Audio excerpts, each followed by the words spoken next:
system at the university. Now we come to, obviously, environmental issues. We are not doing too bad in terms of the way we are trying to conserve water, because we have a very major problem.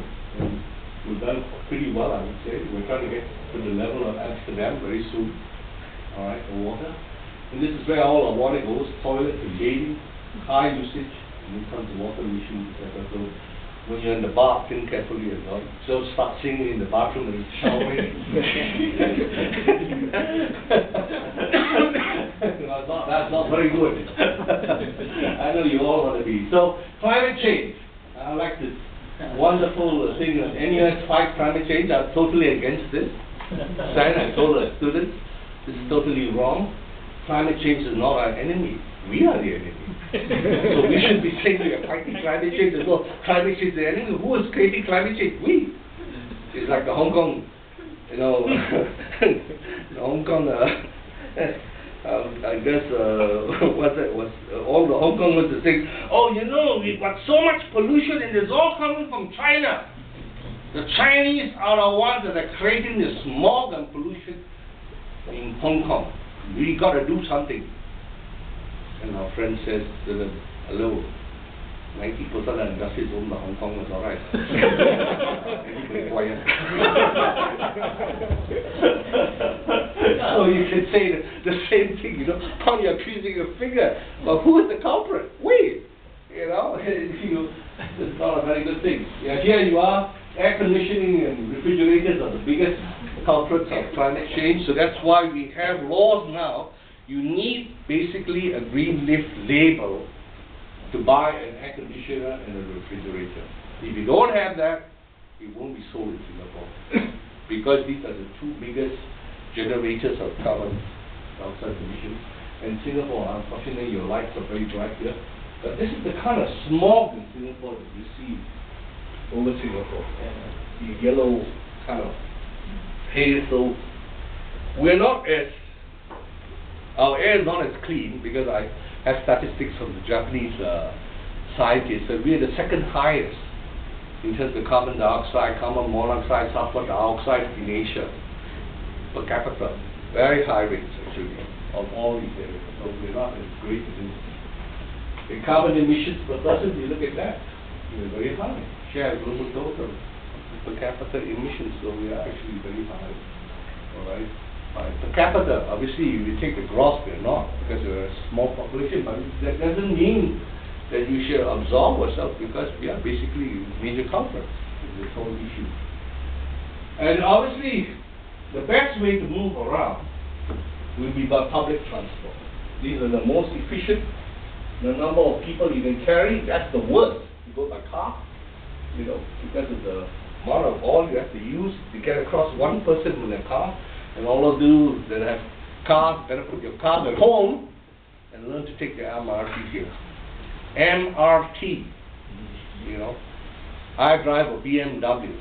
I go by bus, MRT, and walk. BMW.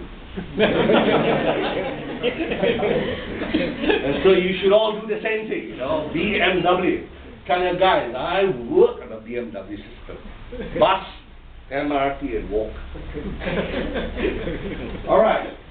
Reality of the challenges. This is our former Prime Minister Lee Kuan Yew talking about issues here, the focus of our education system being important. Education is a very big issue. I mean, Singapore spends second highest budget. Our whole budget is in education. We've been doing that for the last 30 years. It has to be. All right. Why?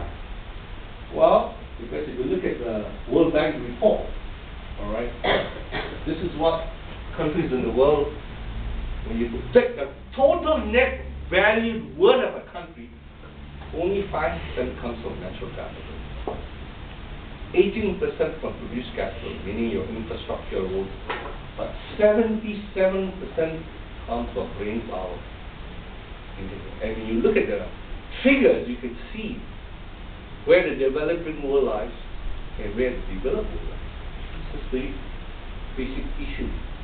Skill, know-how, agricultural labor. This is the World Bank report. Now you know why we put so much effort and money into education, because that is the thing that grows your wealth. Not what you have in the ground, not what you build, but what lies in your brain. Your brain power is what gives you your wealth. This is the statistic for wealth estimates, natural capital and intangible capital. Alright. The reason why the Philippines has, high degree of renewable intangible capital is partly because it exports a lot of that and it comes back from the flow. But here you are, the total wealth and how much of it comes. We have no natural capital, so zero comes from us. All our wealth comes from an intangible capital. So you can see from this kind of World Bank where the wealth of nations is, then you begin to understand why you have to actually pay a lot of attention into building that reservoir of basic brain power in the world. Alright. And here, our pragmatic ideology, we always have an economic basis for, doing things. Here, I'm talking about, why it has to have free and green, because my strategy was to make Singapore an oasis in Southeast Asia. The first world standard, then businessmen and tourists will look at us as a base for tour. So our clean and green campaign was to create that image. The same thing with the tropical, garden city image, etc. that we have. As he said, when you show that you can do this, that means your labor is disciplined, you have a good government who can manage it, and maintenance. One of the great critical differences between the developed and the developing world is maintenance. Developing world can build all sorts of buildings, but after 2 years, it's like a jamban. Because one of the things they don't have is maintenance. They don't maintain any of their great things that they build. It becomes irrelevant. But that's one side of the story. Look at the Thais. They believe in the religious way of creating wealth. Through ambrosia. This is the one, the famous Thai airport. The churning of the sea, releasing ambrosia, the food of the gods. And this is a very powerful image, right at the airport. It's not by fluke that the king of Thailand called his airport Savannah Bhumi, the land of gold. Savannah and Bhumi.